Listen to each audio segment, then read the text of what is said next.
गायत्री मंत्र और मेडिटेशन दोनों में कौन बेहतर है? वर्तमान समय में एक ऐसा समय है जहां पे हर व्यक्ति मेडिटेशन के ऊपर, ध्यान के ऊपर ज्ञान देता हुआ पाया जाता है। यूट्यूब पे हजारों नहीं लाखों में ऐसे वीडियोज भरे हैं कि मेडिटेशन का लाभ क्या है, मेडिटेशन का बेनिफिट क्या है, मेडिटेशन करोगे तो ये उखाड़ डालोगे, वो कर डालोगे, वो फाड़ डालोगे, यानी मेडिटेशन से तुम मैन से सुपरमैन बन जाओगे, ह्यूमन से सुपर ह्यूमन बन जाओगे। तो ये सब दुनिया का सबसे बड़ा मिथ है। वो मिथ मैं आज के इस वीडियो में आपके दिमाग में क्लियर कर दूंगा कि यह मिथ कैसे है। और मैं जो भी बात करूंगा अपने मनोवैज्ञानिक अध्ययन और अनुसंधान और अपने निजी अनुभव के आधार पर, न कि किसी से सुनी सुनाई बातों के आधार पर करूंगा।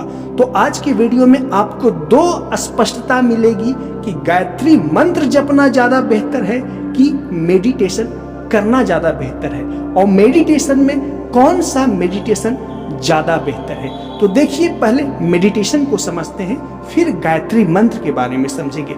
देखिए, मेडिटेशन गलत नहीं है, पर मेडिटेशन गलत तब हो जाता है जब आप अपना सामान्य जिंदगी इस तरह से जीते हैं, अपनी जिंदगी को ऐसी तैसी करके जीते हैं, और उस ऐसी तैसी किए हुए जिंदगी में ही आप ध्यान करते हैं, मेडिटेशन करते हैं, तब जाकर के मेडिटेशन आपके लिए विध्वंसकारी हो जाता है। मेडिटेशन आपको बर्बाद कर देगा।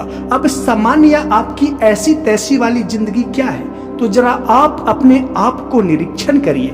वर्तमान समय के व्यक्ति या मनुष्य अपने आप को निरीक्षण करे कि उसका आहार प्रणाली क्या है, कैसा वो भोजन करता है। आहार प्रणाली से आगे बढ़कर जाएं तो उसकी विचार प्रणाली क्या है। समय आप 24 घंटे में, समय के चक्र में कितने घंटे नकारात्मक और जहरीले विचारों का सेवन करते हैं और आदान प्रदान करते हैं। तो आहार, विचार, साथ में आपके कुछ शारीरिक क्रियाकलाप, उठने, बैठने, बोलने, चलने, सोने और खाने की जो सामान्य क्रियाकलाप है वो कैसी है। तो जरा आप निरीक्षण करेंगे ना तो पाएंगे कि सच में आपने अपनी लाइफ की ऐसी तैसी लगा रखी है। आपका आहार प्रणाली गड़बड़ है, आपको भोजन लेने का जो तरीका से लेकर भोजन जो कर रहे हैं वो चीज गलत है, और ऊपर से आप जो विचार कर रहे हैं वो विचार तो 24 आवर क्या, 24 आवर ही गलत है। आप स्वप्न में भी नेगेटिव विचार ही सोचते हैं, और साथ में आपकी पूरी जीवन ऐसी तैसी है। और जब ऐसी तैसी जीवन करके आप मेडिटेशन करेंगे ना, तो जैसे ही ऐसी तैसी जीवन से भर करके आप मेडिटेशन करेंगे तो मेरे अनुभव से आप मेडिटेशन के द्वारा सिर्फ अपने अंदर नकारात्मक प्रभाव पैदा कर सकते हैं। क्योंकि मैं एक साइकोलॉजिकल टर्म यूज करता हूं कि एक सामान्य व्यक्ति जब मेडिटेशन करने लगता है, बैठता है शांत, सामान्य व्यक्ति जब मेडिटेशन करता है तो क्या करता है?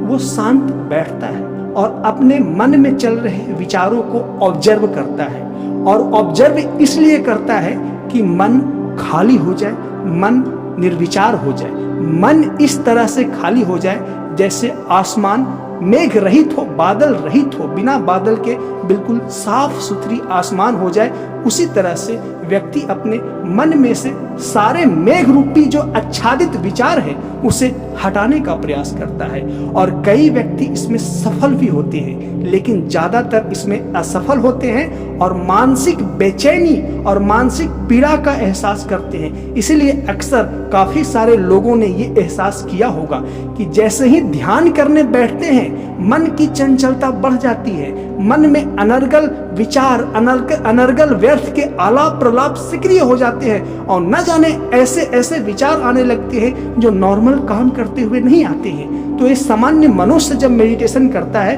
तो ऐसा अनुभव करता है, और एक दर्दनाक मानसिक यातना का एहसास करता है मेडिटेशन या कहें तो ध्यान को करते वक्त एक सामान्य मनुष्य। क्योंकि जैसे ही आप मेडिटेशन करते हैं तो आपके अंदर से सबकॉन्शियस रिफ्लेक्स शुरू होता है। सबकॉन्शियस रिफ्लेक्स एक नया टर्म आप सुन रहे होंगे, और ये नामकरण मैंने खुद अपने स्टडीज और एक्सपीरियंस के आधार पे किया है। सबकॉन्शियस रिफ्लेक्स क्या है उसे समझ लिए। जैसे ही आपका कॉन्शियस माइंड शांत होने की कोशिश करता है, विचारों पे लगाम लगाने की कोशिश करता है, आप कॉन्शियस स्तर पे, चेतन स्तर पे कुछ करना बंद कर देते हैं, तभी आपका सबकॉन्शियस एक्टिव हो जाता है। और एक सामान्य जिंदगी के सबकॉन्शियस में है क्या, सिवाय निगेटिविटी के? जरा अपने जीवन को ध्यान से देखना, बिल्कुल नकारात्मकता ऐसी की तैसी आपके सबकॉन्शियस में भरा पड़ा है। इसीलिए तो आप कब क्रोधित हो जाते हैं,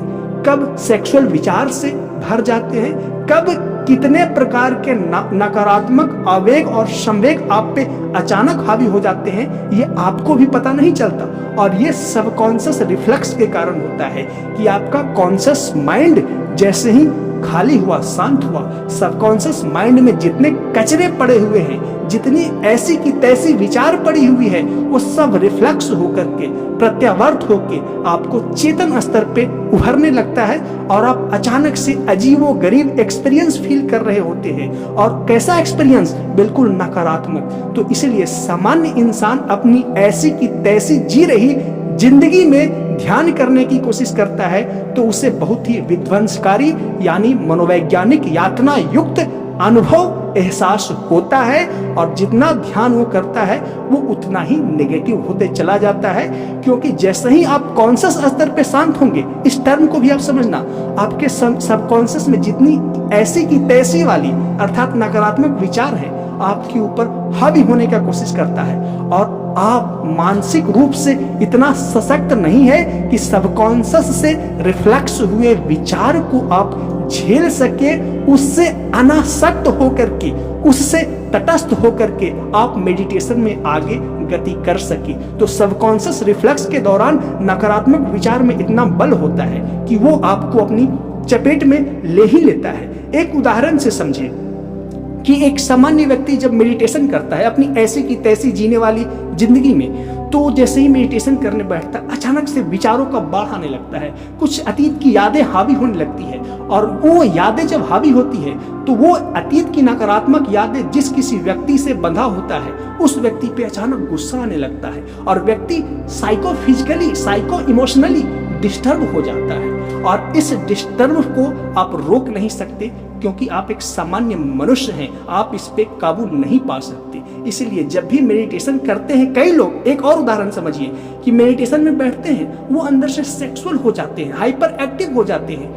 वो इसी वजह से होते हैं। और आपके अंदर से जो भी सबकॉन्शियस थॉट या इमोशंस आते हैं, उसको आप काट नहीं सकते, रोक नहीं सकते, ये आप में साहस नहीं है। इसीलिए सामान्य इंसान के लिए मैं मेडिटेशन रिकमेंड नहीं करता हूँ फोर्सफुली, क्योंकि मुझे पता है कि आप ऐसी की तैसी लाइफ जी रहे हो, और उसमें मेडिटेशन करोगे तो और आपको नकारात्मक एहसास होगा। लेकिन जिस मेडिटेशन में प्राणायाम शामिल हो, प्राणायाम का मतलब जिस मेडिटेशन में श्वास से संबंधित विधियों का योग हो, संयोग हो, जैसे विपश्यना, उस मेडिटेशन को आप कर सकते हैं। इस प्रकार के मेडिटेशन में आपको ये वाली एहसास नहीं होगी जैसा मैंने पहले बताया आपको।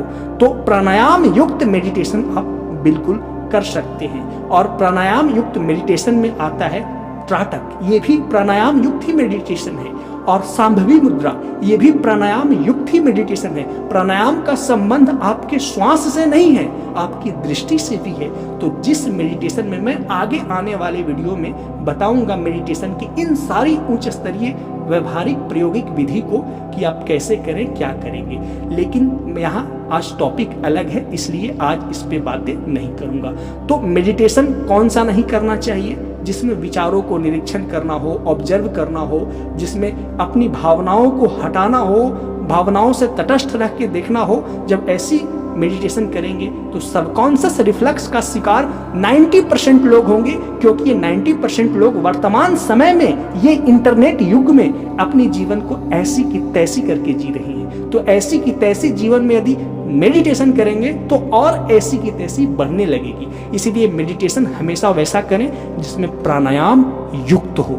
अब समझते हैं गायत्री मंत्र के बारे में। देखिए, यदि आपने, और एक चीज और समझ लीजिए, गायत्री मंत्र गृहस्थ लोगों के लिए है। मैं पुनः दोहरा दूं, गायत्री मंत्र उन लोगों के लिए है जो अपने जीवन को ऐसी की तैसी करके जी रहे हैं, क्योंकि गायत्री मंत्र का जप जैसे ही आप शुरू करते हैं तो आप कॉन्शस एफर्ट करते हैं। कॉन्शस एफर्ट का मतलब आप मानसिक रूप से गायत्री का जप करते हैं, गायत्री मंत्र का जप करते हैं, और इस कॉन्शस एफर्ट से एक परिणाम आता है कि आपके सबकॉन्शस में धनात्मक मनोशारीरिक ऊर्जा का प्रवाह होता है, मनो आवेगिक ऊर्जा का प्रवाह होता है। तो आप कॉन्शस एफर्ट दे करके गायत्री मंत्र जपते हैं और सबकॉन्शियस में आपका पॉजिटिव इंफॉर्मेशन या कहें तो पॉजिटिव आवेग जाता है। इसलिए गायत्री मंत्र आपके